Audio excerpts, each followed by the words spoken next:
ဘာလို့ကိုလည်းပတ်စံကိုပတ်စံလာလိုက်တာမပါဝါဘူးဆိုပြီးတော့မပြောတော့ဒါပေမဲ့အခုကျတော့မပြောလို့မရဘူးပဲသိလားဟိုဘယ်လိုလဲဆိုတော့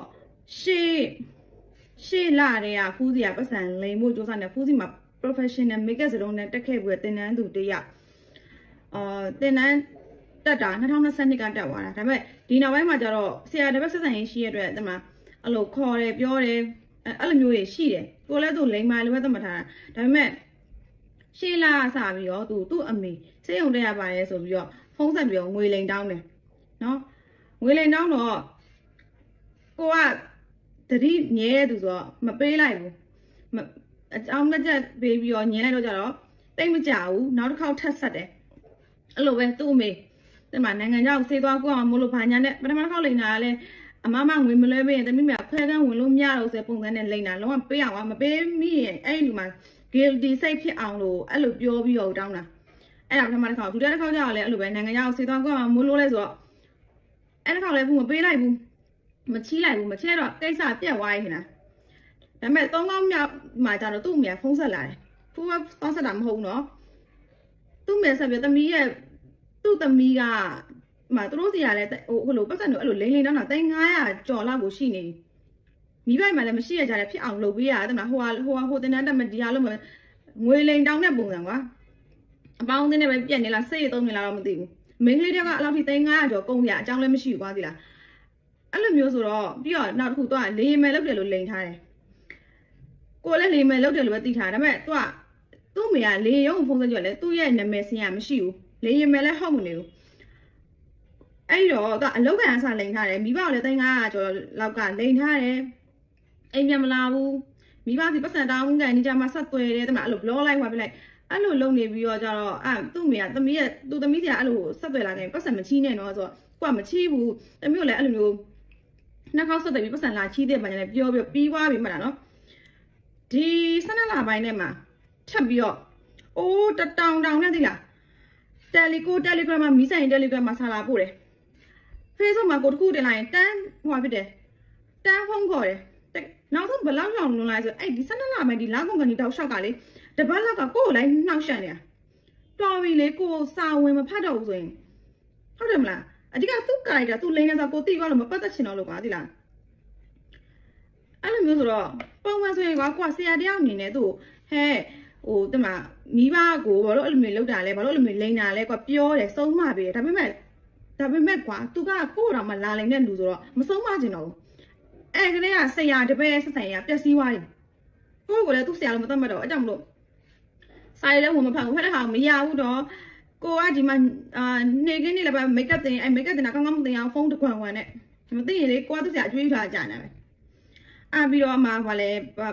စာရေးပို့တယ်အမားလည်းဆိုင်မှာရှိလာတဲ့ကိုကဖုန်းမကင်တော့နော်ဆိုင်မှာရှိလာတဲ့သူ့လည်းလာခြင်းလို့တဲ့လားအမတို့လည်းမသွားခင်နဲ့တမိကတော့ဝါကျင်တော့တမိနောက်ဆုံးအနေနဲ့ထွက်သွားတော့မှမို့လို့ရောသိလားဘယ်တော့မှလည်းမသိဘူးသူက drama တွေအဲ့လိုမျိုးဆိုတော့သူ့လိန်ကကိုသိတာပဲစာလည်းမဖတ်တော့ဒီတိုင်းမထားရတာအဲ့ဒီတိုင်းမထားရလို့ပြောပြတာမပေးဘူးတော့မပေးဘူးအဲ့နဲ့ညလည်းဆက်နေ့လည်းဆက်အဲ့နဲ့စောက်မြာကတ်လာနဲ့အေးဆိုင်လာခဲ့လို့လာခဲ့ဆိုတော့လုံးလုံးကြည့်ရကွယ်ဒီလူတက်ကိုလိန်တာတော့တားကပြိုထားပြီလေဒီလူဆက်ပတ်ဆိုင်ရကိုရမအောင်ဖြစ်မှာဆိုစိတ်နဲ့လိန်တာကွာသိလားကိုကိုလိန်မို့တာမှာဆိုင်လို့တကူတကောက်လာအောင်မှာပြီးတော့ရှင်းလာတွေကစူးသားနေကွာအခုဒီ12လပိုင်းအခုဒီဇွဲမလျှော့ဘူးအဲ့တော့လာခဲ့ဆိုတော့အမှန်လာထုံးတယ်မသိမလားအဲ့နဲ့အမားကိုလည်းဒီမှာလောက innocent ညလုံးစစ်စစ်ကြည့်ပြောလိန်တာအမားရဲ့သမီးကအမားကိုလည်းဒီမှာအဲ့လိုရင်ဖွင့်စရာရှိပါဆိုအေးဒီမှာလေးပြောတော့အဲ့မှာသူ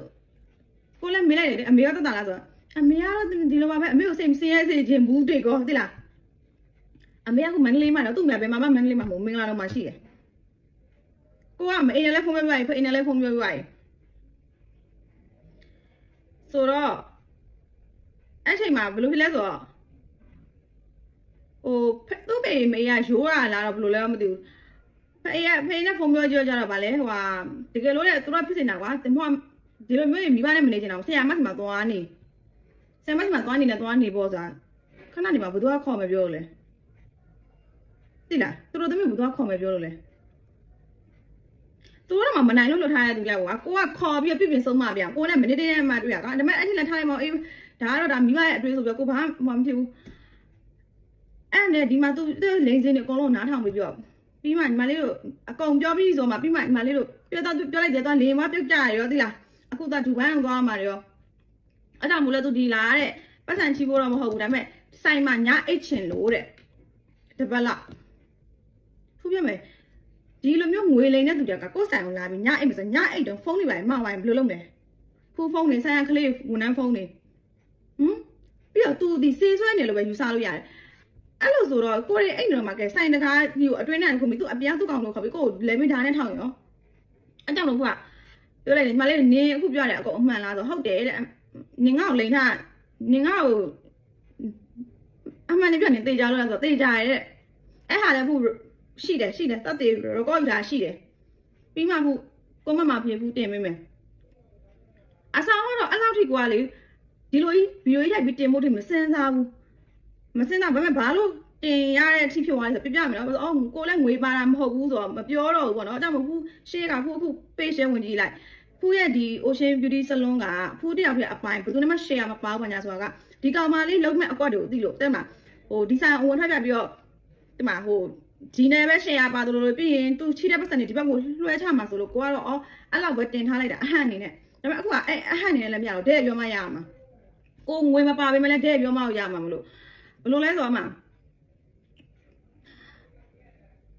ဒီနယူးယားညကလည်းချက်ဆက်တယ်မနေ့ကကွယ်မေးပြီးအောင်နယူးယားညဒီ2025ရဲ့နောက်ဆုံးညလေးမှာတော့ကောင်းကောင်းလေးတော့နေပြစီလေ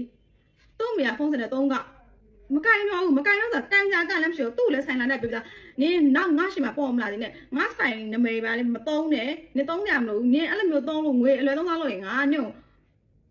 ရဲလက်အပ်မှာလို့နင်းမိဘပဲညာမယ်ငါနင်းမညာဘူးလို့တဲ့ပြောလိုက်ပြီလားပြီးတော့နင်းကလည်းဆရာသမားအကန့်မရှိတော့ဘူးလို့နင်ငါ့ကိုလာလိန်နဲ့ရှေ့လာတယ်ငါညို့တပည့်လို့မတတ်မတော့ဘူးလို့နင်လည်းငါ့ကိုဆရာလို့မတတ်မလို့အဲ့လိုလိန်တာလို့ဆိုပြီးတော့အာသူတော်တော်စိတ်ပြောတော်တော်ပြောဆိုပြီးတော့နော်အာမြဲရှာပြတော့ပြောဆိုပြီးလွတ်လိုက်တာအဲ့ဒါကိုသူ့ရဲ့ခရဲကမပေးဘူးအဲ့မပေးလို့လည်းကျွန်မအခုဗီဒီယိုတင်ရတဲ့အထိဖြစ်သွားတာငွေအလိမ်ခိုင်းမယ်လေနော်ဗီဒီယိုတင်နေပြီးသူ့ပုံကိုကျွန်မအခုဒီဗီဒီယိုဖိုင်ထဲမှာဖြစ်ဒါမှမဟုတ် comment မှာဖြစ်ခုထည့်ထားပေးမယ်ဘာဖြစ်လို့အဲ့လိုမှမထည့်ရင်ကျွန်မခံရမှာအဲ့လိုလုံးလုံးနော်တိုက်တဲ့ဟာနဲ့စောက်ပြန်လာရှာလိန်ဖို့စူးစမ်းတဲ့တက်တွေ record ရအကုန်ရှိရနော်အဲ့လုံရရင်လုံကြည့်လိုက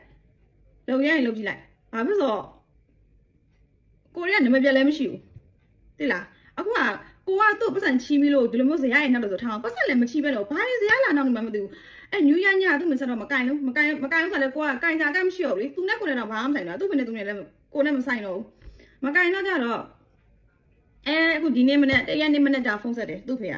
ဖူးပြမယ်ကွယ်တရက်နေ့မနေ့ဆိုတာနေ့ရက်အစသိလားကောင်းကောင်းမွန်မွန်လေးပဲနိုးထားခြင်းတယ်ဆိုင်ဒီနေ့ပိတ်တယ်ဖူးဖျားသွားမယ်ဟုတ်ပြီနော်9နာရီလောက်အဲ့ရထားမယ်ဆိုတော့အဲ့9နာရီမှာဖုန်းလာတော့ဖုန်းစိမ့်နေဆိုတော့ကင်လိုက်တယ်ဟိုကင်လိုက်တယ်အဲ့နယူးယားညဆက်တဲ့သူ့အဖေမေဖုန်းတွေအကုန်ဖူးဘလော့ထားတယ်အာယုံနောက်လို့သိလားမိမလည်းသားသမီးကိုမနိုင်ဘူးမနိုင်မနဲ့သားသမီးဟာယူဒီဘက်ကိုတက်လာအဲ့တော့ကင်လိုက်ကြောကြတော့ဒီမနေ့ကင်လိုက်တော့ကြတော့သူ့အဖေအတန်ဖြစ်နေဖုန်းနံပါတ်ကအစိမ်းဆိုတော့ကိုလည်းကင်လိုက်ပြအဲ့အမလည်းကျမရဲ့ဒီ2010ပထမဆုံးရက်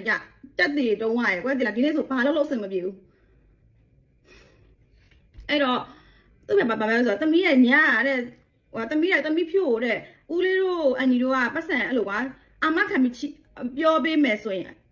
ချီးမယ်လို့သမီးဖြိုးကိုပြောလိုက်မိလားမပြောဘူးလို့သမီးအဲ့လိုငွေချင်းအရှုပ်ချင်းမလုပ်ဘူးနော်လို့ပြောတော့ကြာမဟုတ်လေဖြိုးကအဲ့လိုပြောပြီးတော့အဲ့နယူးယားညတဲ့သူ့မေကိုဖုန်းဆက်ခိုင်းနေလို့မာဖူးစီဖုန်းဆက်ပေးအဖေတို့မေတို့ပြောပေးရင်မာဖူးကချီးမာနဲ့